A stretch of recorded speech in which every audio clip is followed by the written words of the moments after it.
Okay. Going to do this a little differently. We're using another piece of software here. I'm going to see what this looks like.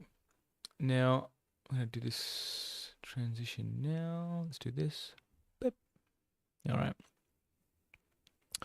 Come jump back in my browser. And we're going to do 23, splitting apart. And for those of you that are familiar with the gene keys, this one is about simplicity. And when I got this morning, it really anchored in for me just how different this I Ching is compared with the gene keys translations. So here we go, splitting apart. The judgment, splitting apart, it does not further to go anywhere. The sage shows us here that splitting apart has two meanings. One, through following the false path of the ego, a person has split from his original nature and therefore from unity with the cosmos.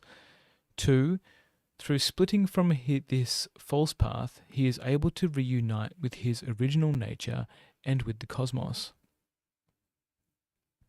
It does not further one to go anywhere, tells a person that while he is listening to the ego or has split from his true self, nothing fruitful can be done.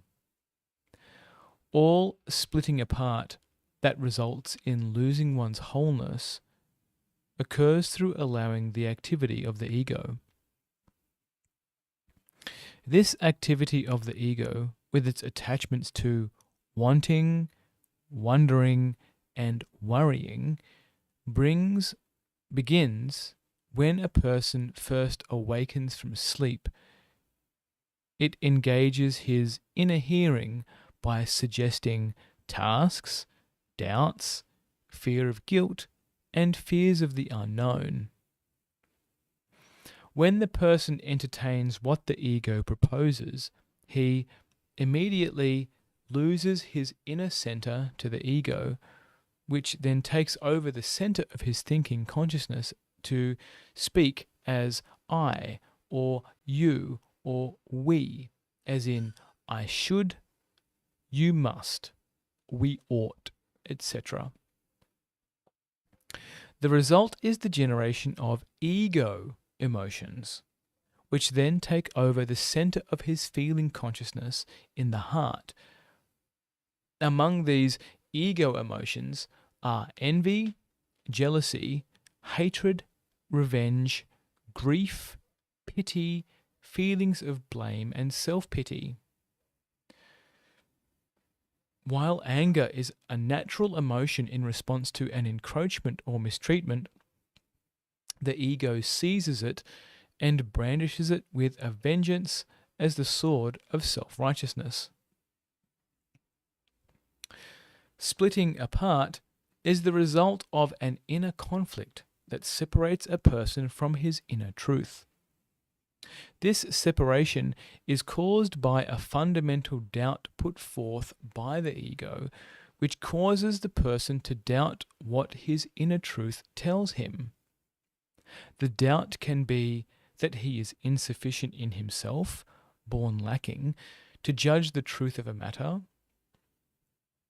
that no invisible source of help exists for him, that no matter how hard or sincere he tries, he will never succeed, that the world, cosmos, is a fundamentally unfriendly place, that life is unfair.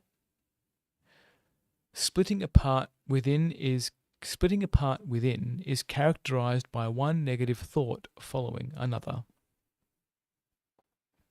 A person may receive this hexagram when, as a consequence of a parade of such negative thoughts, he is tempted to give up on freeing his true self or has already done so. Another splitting activity of the ego consists in analyzing a thing through a thinking that is divorced from feeling. Such thinking reduces everything to mechanistic terms, which deny the consciousness and dignity that exists in all things. In doing this, he creates a fate for himself. This practice comes from the scientific belief that to understand a thing's nature, it is necessary to take it apart. I'll say that again. This practice comes from the scientific belief that to understand a thing's nature, it is necessary to take it apart.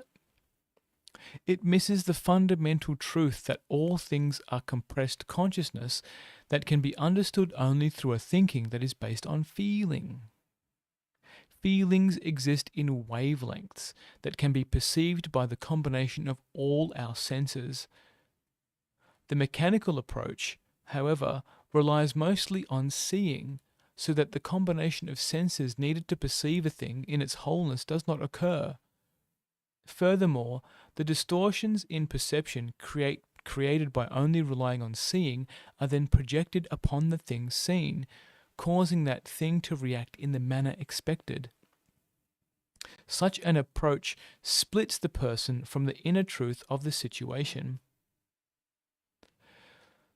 The beliefs of the collective ego are all based on this kind of splitting things apart in order to fit them into its idea that the universe is based on a hierarchical order that puts humans in the center and certain people at the top of that order. This view was transferred to human nature by splitting it into mind and body, or mind, body, and soul, with mind and soul hierarchically established over the body.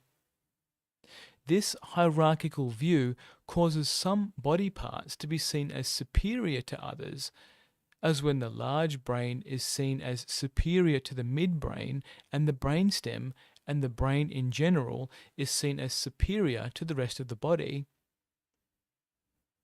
Other divisions place humans over other life forms, and those life forms over the apparently inert things.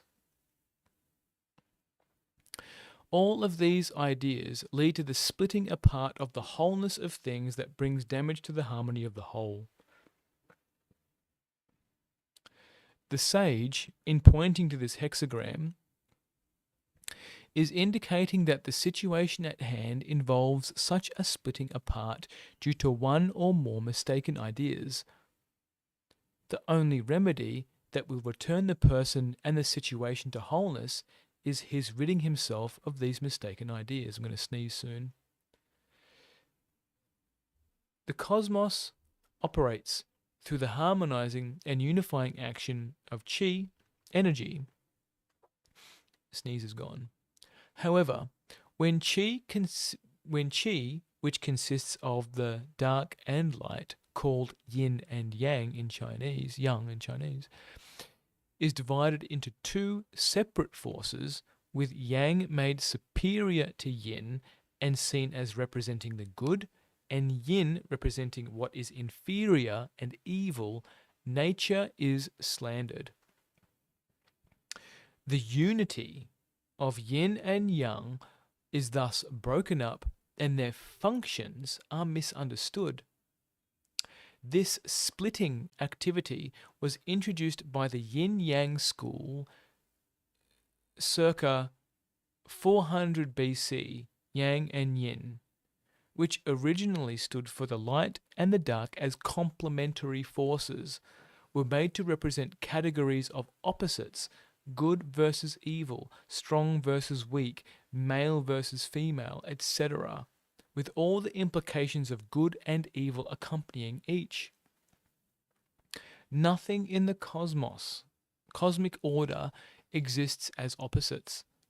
Defining things in terms of opposites denies the essential harmony of nature that shows itself in the principle of attraction that is otherwise implied through the I Ching. This harmony is also implied in its teaching that when a person is in harmony with his true nature, he is within the cosmic unity. Splitting apart can also refer to the damaging effects to the functioning of a thing brought about by defining that thing's nature falsely. This happens, for example, when we say he is a bad boy, imputing that his nature is bad, or when we say that is a dangerous animal, thoughts that do not or when we say that is a dangerous animal.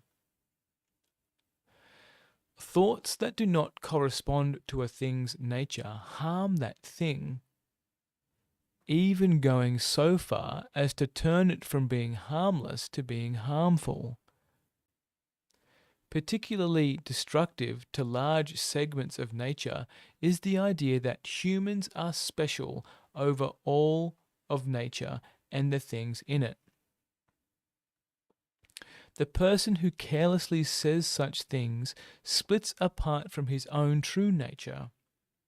Such effects occur because everything in the cosmos is compressed consciousness, and everything in the cosmos is affected by consciousness. As the ancient Chinese said metaphorically, the slightest movement of the hand affects everything to the end of the universe. Splitting apart also refers to illnesses that are caused by mistaken beliefs stored in the psyche, which have created holes in the person's original wholeness.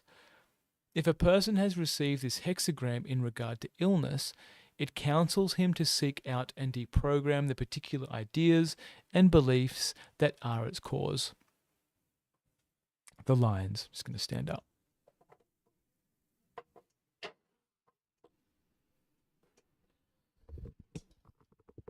Line 1. The leg of the bed is split. Those who persevere are destroyed. Misfortune. The bed mentioned here is a metaphor for a person's resting place. The cosmic meaning of the resting place is the harmony a person feels when he is connected with the cosmic whole. The leg stands for the primary support for the resting place. This primary support is chi energy in its undivided form as it flows from the cosmos to the true self, harmonizing and unifying us. To be effective, chi energy in its two aspects of the dark and the light needs to remain undivided. Receiving this line indicates that it has become split through an attack in the form of a mistaken idea about our true nature. Among such mistaken ideas are that our animal nature is the source of evil, and that we are guilty for having an animal nature. Labeling one part of our nature as lower and evil, and the other as higher and good, is itself the source of the evil, because in demonizing a part of ourselves, the demonized part becomes perverted. The two aspects of chi, as it were, are put in a gladiator's ring and made to fight each other. When this line refers to illness, the resting place has become the person's sickbed, with the leg referring to the false premise the person has accepted about his true nature. The ego would attribute illness to external causes or to something being wrong with the body itself. The sage points to susceptibility itself as the cause. Susceptibility is caused by the presence of mistaken ideas in the psyche which open the door to illness. Illness is the body's reaction to various spells and poison arrows that have wounded or blocked its natural defenses or else have damaged the will. See page 544, Freeing Yourself from Some Health Problems. A person also receives this line when the ego has caused him to doubt his purpose in life, or when he has disbelieved the sage because he has misunderstood what it was saying, or when he has drawn false conclusions by only looking at the appearance of things. These include false notions about the nature of love, of life, and of illness. One of these false conclusions is the idea that life is suffering, spoken as an absolute truth. Each setback or adversity is then read as living proof of that conclusion, projecting a dark view onto life. Such a view then insidiously creates that person's parallel reality. All these negative perceptions come from the ego, which phrases events in terms of whether or not they promote progress towards its goals. Its goals are linked to the perfection of a self-image. Under its influence, a person is led to successively deeper levels of despair, for the ego causes him to make the very missteps that bring about his failures and misfortunes. Although these failures are caused by the ego, it is the ego which then blames the person for his incompetence. It says, "If you only had done what I said." Through listening to this blame, the person may suffer a progressive loss of will to live, which may lead him to severe illness or even self-destruction. This is the meaning of the phrase, "Those who persevere are destroyed misfortune." Clearly, the person needs to rally his will to say the inner no to the ego, to its incessant blame, and to its demonic thoughts about life. Only when he recognizes that the ego is his true enemy and a parasite in his psyche can he muster the will to free himself of it.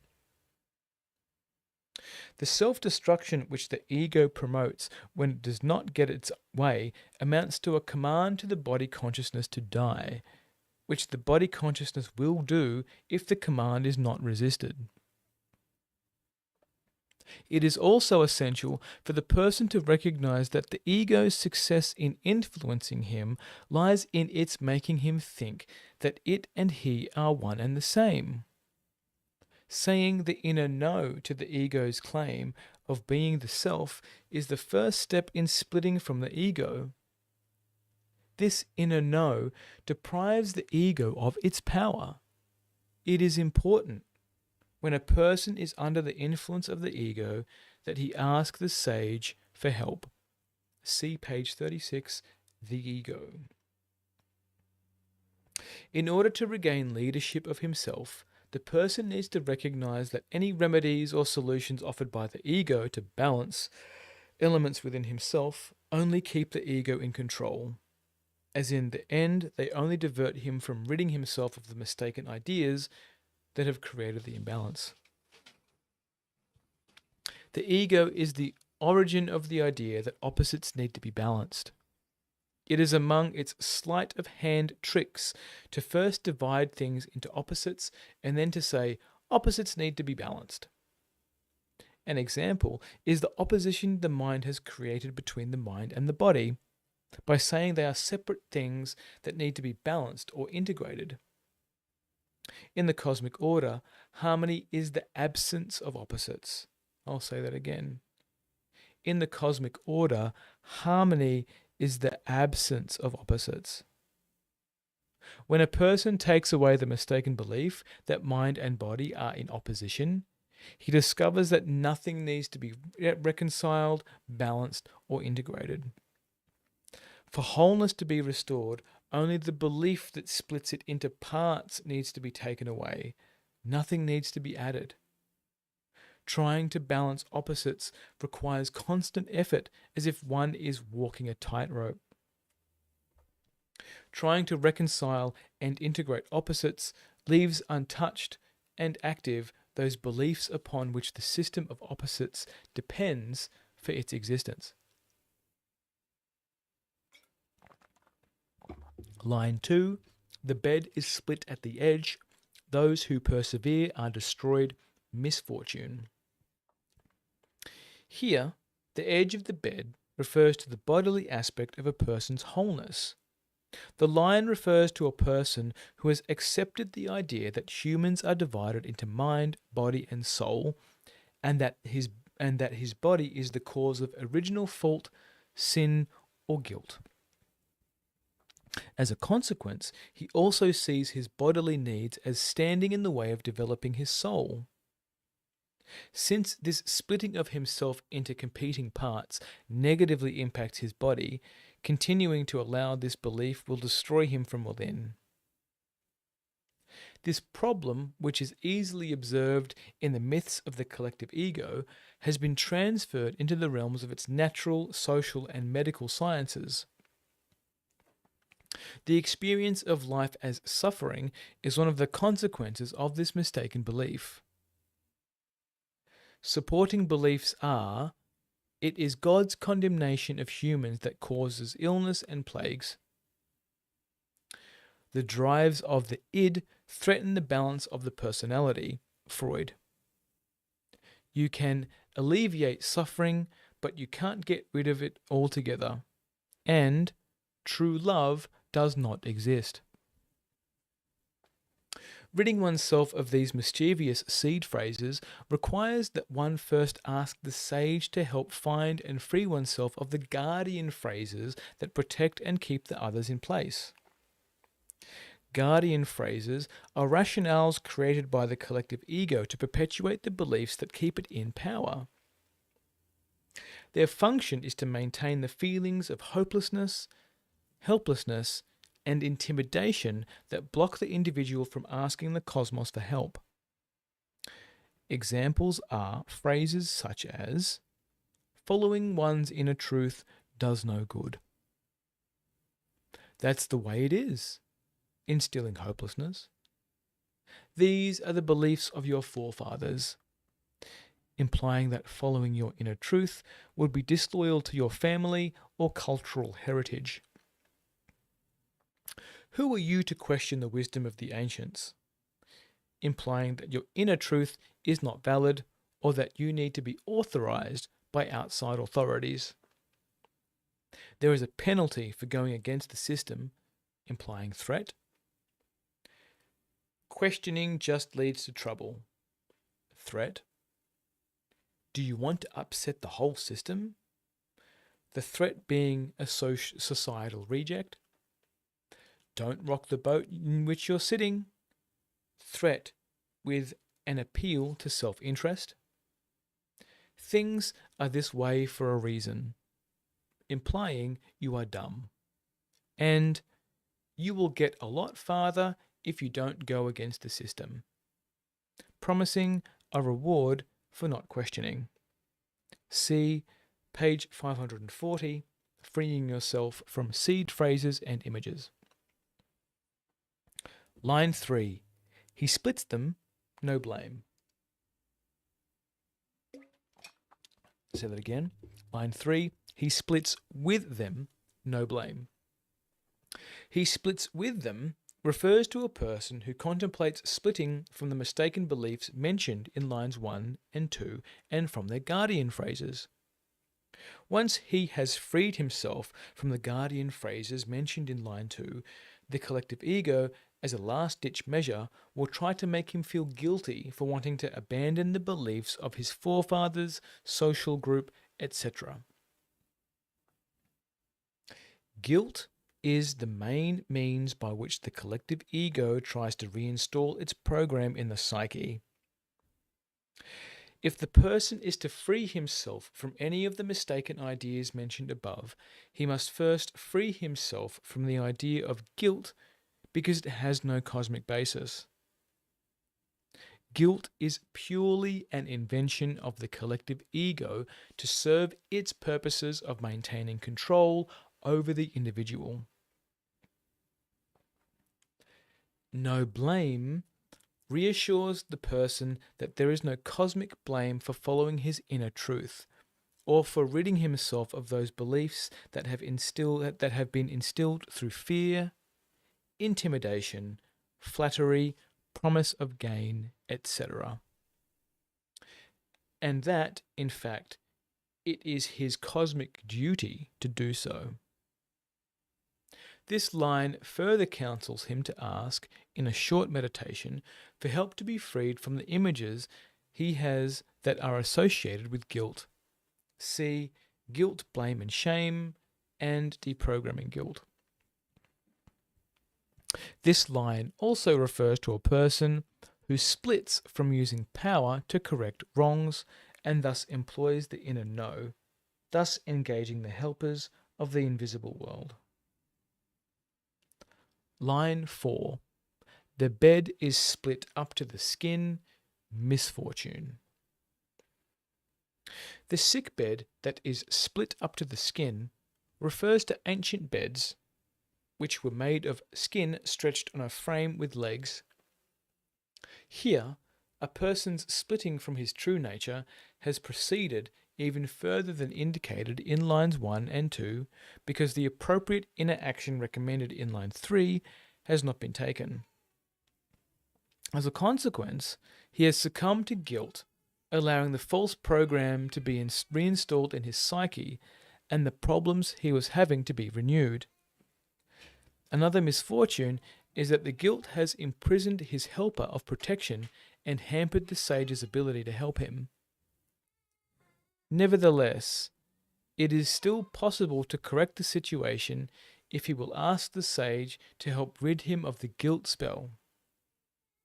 The progressive splitting of the bed can also refer to a fate which is progressing towards its climax and denouement. Let's check the definition of that word. Denouement, the final part of a play, film, or narrative in which the strands of the plot are drawn together and matters are explained or resolved. The outcome of a situation when something is decided or made clear. Example, I waited by the 18th green to see the denouement. Am I even saying it? Denouement. Denoume. I'm not sure I'm saying that correctly. But basically, not even basically. The line 4 informs a person that he need not live with his fate until it burns itself out.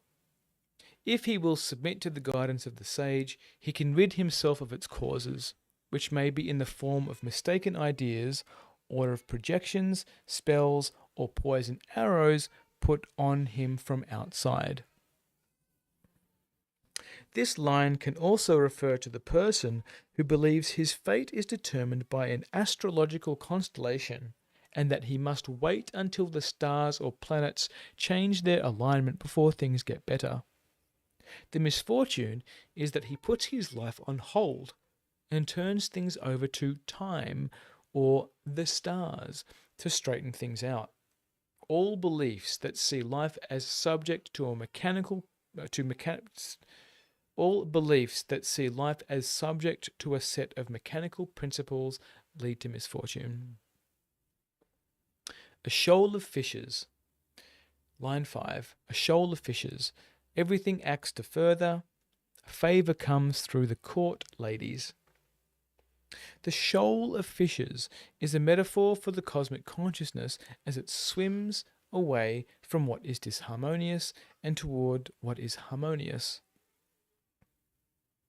The shoal of fishes also describes the helpers and their way of relating to where they are within themselves. So long as we remain connected with the collective ego, its mistaken beliefs and rationales, they turn away. When we choose to follow our inner truth and respond to our inner feelings, they turn and come swiftly to help. Then everything acts to further. Favour comes through the court ladies refers to a person who is tempted to throw away his dignity to gain success, which is implied by gaining access to the emperor through the women of the court.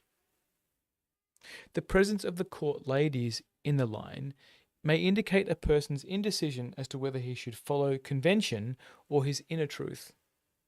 This indecision is experienced as a shoal of fishes, the helpers, moving away when he follows convention and toward him, bringing relief when he follows his inner truth. Line 6, and then I'll do my reflections and contemplations. Line 6, there is a large fruit still uneaten. The superior man receives a carriage. The house of the inferior man is split apart. The large fruit still uneaten can refer to either a fate or a destiny. When it refers to a destiny, it is the true self that receives a carriage meaning it is reunified with the cosmic whole. The carriage refers to the chi energy, which, in line 1, was split and engaged in gladiatorial combat. Here, it is no longer split, and therefore is able to carry the true self forward on the path of his destiny. This line can also refer to the person who has not freed himself from the mistaken beliefs mentioned in lines 1 and 2. In this case, the superior man is the one who believes himself impervious to fate and holds to the delusions promoted by the collective ego that his life will occur in the afterlife when he is freed of a body. In this meaning, the carriage is the carriage of fate. When this line refers to fate, it can indicate an illness caused by the person's belief that his soul is a temporary inhabitant of his body, and his body is separate from him. This view creates blockages in the flow of chi, life force, through his body, creating illness. If he treats his body as merely a set of mechanics, his illness will transfer from one locus to another, gradually leading to his death. If he rids himself of these mistaken beliefs, which slander his body and prevent him from living fully in it, he will free his self-healing abilities and restore the full flow of chi. When this line refers to relationships, the large fruit can be a metaphor for the success that comes when a person breaks away from a relationship that has failed through exceeding the limits of common sense. The superior man receives a carriage can refer to another relationship that will come along, which will be truly fulfilling. The house of the inferior man is split apart can refer to the partner who has failed to allow himself to participate fully in the love relationship.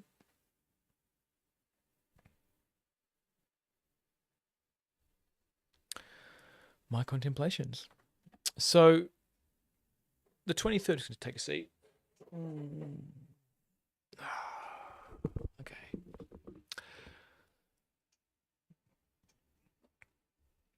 So, maximize that screen again so I can see it. Oh, no, I want that to go away. Transition, bang, nice. Okay. So, what I see in this, I'm going to work backwards. The line I got today was line 4, and a lot of that resonated with me, particularly the constellations bit, judging my life on the constellations. I'll come back to that. So this one here, line 6, the line that really stands out to me here is breaks away from a relationship that has failed through exceeding the limits of common sense. Exceeding the limits of common sense is the main part in this. I can't double. And well, I'm going to frame this through the 5 personality patterns and body work. And I'm curious to see if anyone that's listening to this doesn't do any body work or work with the 5 personality patterns and just uses the helpers of the invisible world to gain common sense, gain their senses. And while I see that the helpers worked through the 5 personality patterns and the mentorship that I had to learn the deeper fundamental structures of all that technology, common sense and being connected to the body came through doing body work. And when someone doesn't listen to their common sense, or like listening to the red flags, or they're ignoring their love map or life map, because their body is trained to survive, and that ego of survival, like the freeze, fight, fawn and flee, freeze, fight, flee and fawn, those are hardwired into the central nervous system of the body, and the ego knows how to hijack that because they come from the reptilian brain, they come from the survival brain, right? And it's the survival brain that actually is the chooser of our partners, right? It's not the prefrontal cortex would love to think that that's the thing that's helping us choose the relationships. It's not. So in this, when you can connect to your body, all the common senses, your sexuality, your hearing, your smell, your touch, your taste, all the things, relationships shift. And so it allows you to fully experience love, fully experience everything, and you can pivot really quickly. So when you do in the previous hexagram, like the ego, was it this one? Jumping back. The ego emotions, I think it was actually this one. The ego emotions.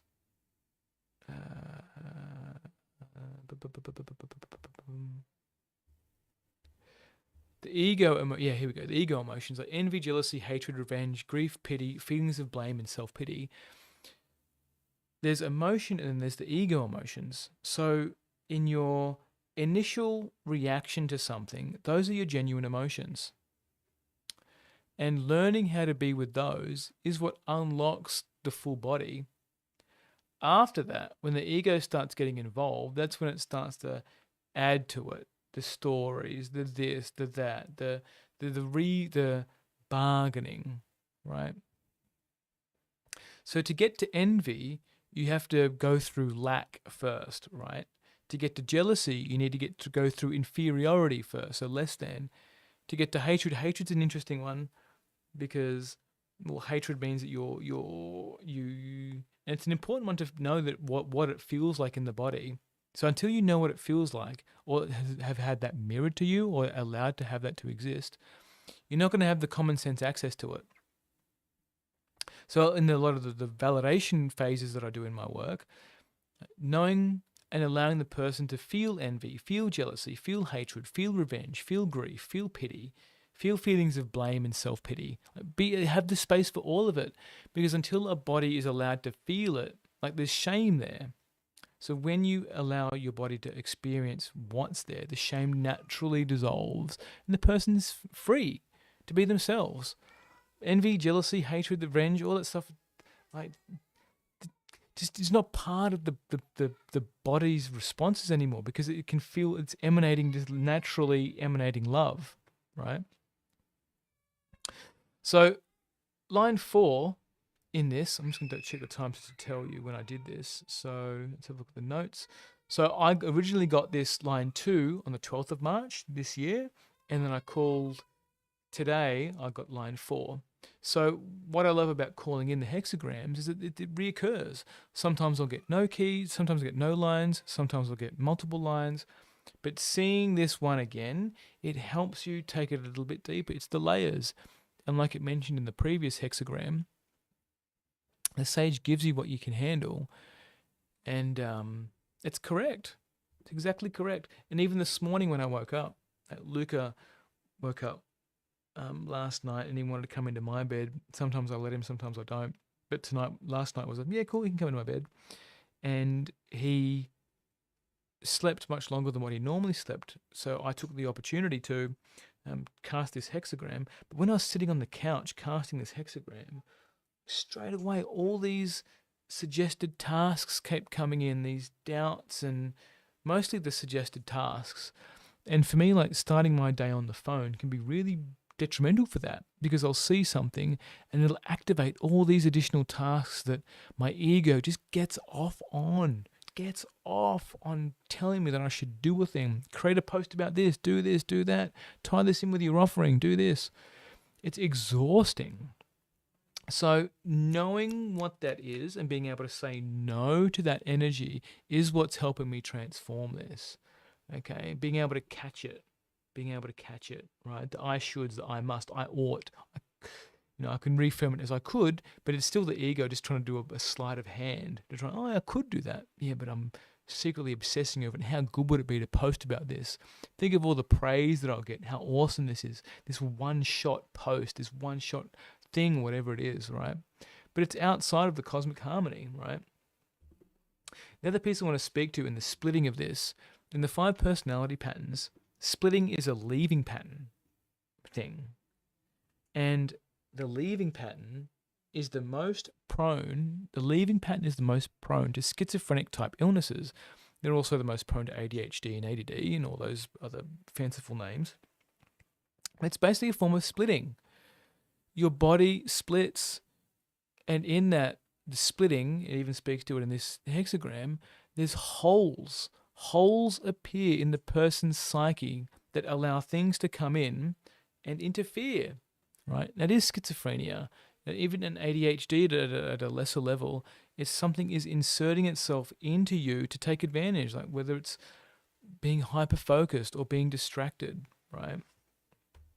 It's all forms of the ego, and it's held in the body. Like, could you imagine telling someone who, a mum or someone that comes to you that's been suffering from some kind of concentration type deficit, and they go, "Oh, it's actually your ego." Can you imagine? People don't understand that, right? So we're very far from where we want to be at some level, and I've been saying the inner no to these institutions, so we'll see where that takes us. Not that I'm attached to it at all. And the splitting apart also refers to illnesses that are caused by mistaken beliefs stored in the psyche. So injuries that are incurred that are psychosomatic, and a lot of injuries are psychosomatic. Psychosomatic meaning they originate in the mind, in the psyche. The leaving pattern in particular is always hurting their body. They're the ones most likely to get chronic fatigue syndrome coupled with the compensated merging pattern. So this splitting apart is nothing like the 23rd gene key, if you've ever listened to the 23rd gene key. And I find this is so much more helpful to me where I'm at right now. The 23rd gene key was great when I needed it, okay? And now, where I'm at right now, this is what I need. This is the next thing that I needed to help me understand what was going on for me. And the fourth line here for me, the fifth line really represents me in my corporate career. When I'd just sell my being, sell who I was to get favor in the court. All of my values and morals and my true self just went out the window. It was more about being able to be successful and what that looked like. All the rewards that come from being in the collective ego, the success, the money, what did I collect? I collected whiskey. I love bragging about the whiskey that I bought, and the clothes that I wear, like expensive Kangol hats and outfits that made me look polished. The more than what I polished my inadequacy, right? Polished my inferiority. And then the fourth line here, just to wrap it up with this, is reminding me to go back and make sure if I've missed any things that line 1 and 2 mentioned, and was watching out for the ego because it is pernicious, like it's sneaky. That ego is sneaky, right? It'll find you, and it uses your inadequacy and